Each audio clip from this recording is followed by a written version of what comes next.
Tuesday night is usually Zwift Racing League night, but yesterday, due to work and family, I wasn't going to be able to make that start time.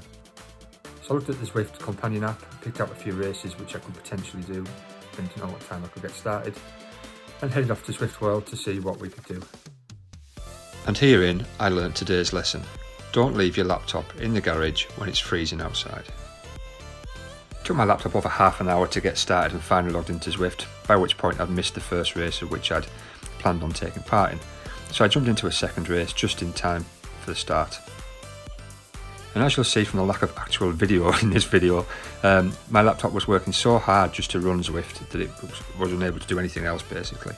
So much so that once I was in the race, it actually took it a minute to get going, and therefore I was off the back and decided to skip that race, use it for a few minutes warm up, and then jumped into a third race which I managed to actually get round. The footage isn't great and I apologise for that, and you'll see it gets worse in a bit as well.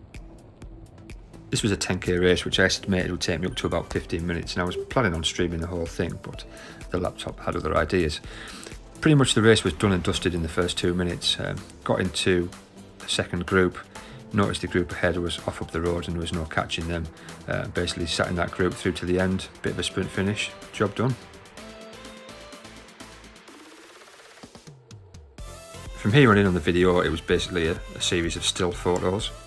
But from pretty much the last kilometre all the way to the finish, I was planning on my sprint, making sure I tried to draft the group as much as possible, save as much energy as I could towards the end, and hopefully pip a few guys on the line.